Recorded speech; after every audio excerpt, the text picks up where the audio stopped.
अस्सलामुअलैकुम मुअज़्ज़िज़ सामिईन किराम, आज मैंने आपको मलेरिया का बेहतरीन इलाज बयान करना है कि मलेरिया का बेहतरीन इलाज नुस्खा क्या है। देखें, ये मलेरिया गंदी बीमारी है कि जिस आदमी को ये मलेरिया बुखार होता है तो यकीन माने जिस्म को तोड़ के रख देता है।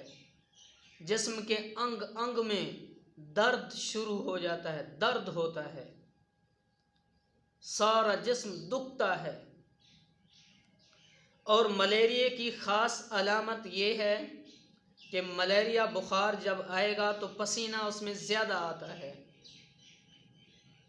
और बाद औक़ात सर्दी भी लगती है।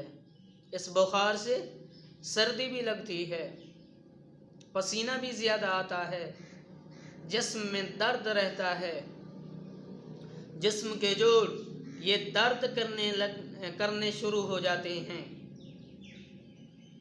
तो ये क्यों होता है? ये हमारी बेएहतियाती की वजह से। क्या बेएहतियाती करते हैं? ये यानी कि बाज़ारी चीज़ों का खाना, जहाँ मक्खियाँ बैठती हैं, मच्छर बैठती हैं, तो उन चीज़ों को खाना, ये भी मलेरिया बुखार का सबब बनती हैं। जरासीम होते हैं उसके अंदर। और दूसरा, घर के अंदर एहतियात ना करना, रोटी के ऊपर मक्खियाँ बैठी हुई हैं, वही मक्खियाँ किसी के खून पर बैठ कर आई हैं, कहीं पखाने पर बैठ कर आई हैं, किसी पेशाब के ऊपर बैठ कर आई हैं, और यानी कि गंदी चीज़ों के ऊपर बैठ कर आई हैं, बाज़ औक़ात जानवरों के पेशाब के ऊपर बैठ कर आई हैं, तो वही रोटी के अंदर आई हैं, सालन में गई हैं, तो इससे जरासीम पैदा हो जाते हैं, जिससे मलेरिया बुखार हो जाता है। अब एक और सबब मच्छर के काटने से मलेरिया होता है कि मच्छर देखें, पता नहीं कितने आदमी को जो है उसने काटा होता है। अगर उसको यानी कि मार दो तो देखो, जब वो नीचे आ जाए, पाँव के नीचे आ जाए, हाथ के नीचे आ जाए, तो देखें उसके अंदर से खून निकलता है। तो ये कितने आदमियों का खून चूस के आपके ऊपर जब आया है, तो जब उसने आपको काटा है और फिर खून में, आपके खून में, ब्लड में फिर जरासीम चले गए, और वो जरासीम जो हैं वो गंदे जरासीम हैं, और उससे फिर ये बुखार बनता है। जब इनका हमला अंदर जाके होता है फिर ये मलेरिया बुखार हो जाता है। और बाद औक़ात पानी की एहतियात ना करना, ख़राब पानी पीना, ख़राब पानी, तो जिसके ऊपर मच्छर बैठते हैं, मक्खियाँ बैठती हैं, तो वही पानी पीना, इससे भी मलेरिया का सबब बन जाता है। हाँ, तो अब मलेरिया से बचने का यानी कि मलेरिया से निजात पाने का इलाज क्या है?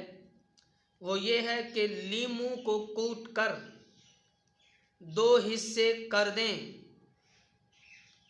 एक हिस्सा में 1 काली मिर्च और सौंधा नमक, और दूसरे हिस्सा में काली मिर्च और चीनी या मिश्री मिलाकर आग पर गरम कर लें और नीम गरम चूसें।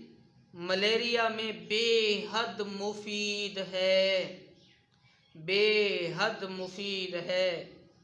इसके बाद लीमू के रस को चूसना, लीमू का रस पीना, यानी पानी में डाल के भी पी सकते हैं। ये भी मलेरिया को ख़त्म करने का बेहतरीन इलाज है।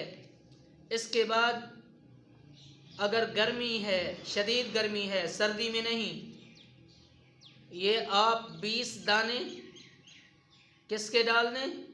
पनीर के, जो कड़वा होता है, पानी के अंदर रात को रखें, सुबह को मुँह निहार उसको पी लें। एक तो ये जिगर की गर्मी भी ख़त्म करता है, दूसरा ये मलेरिया के लिए भी बेहतरीन इलाज है, बेहतरीन इलाज है। आज हम क्या मीठा खाए जाते हैं, कड़वे का नाम ही नहीं लेते, हालांकि वो बहुत मुफीद है हमारे लिए। मीठा शुगर का सबब बनता है, कड़वा भी खाया करें। ये पनीर का भी थोड़ा थोड़ा इस्तेमाल किया करें। अगर गर्मी है 20 दाने पानी में रख के रात को सुबह मुँह निहार पी लें। अगर सर्दी है तो 5-6 दाने ऐसे ही खा लिया करें।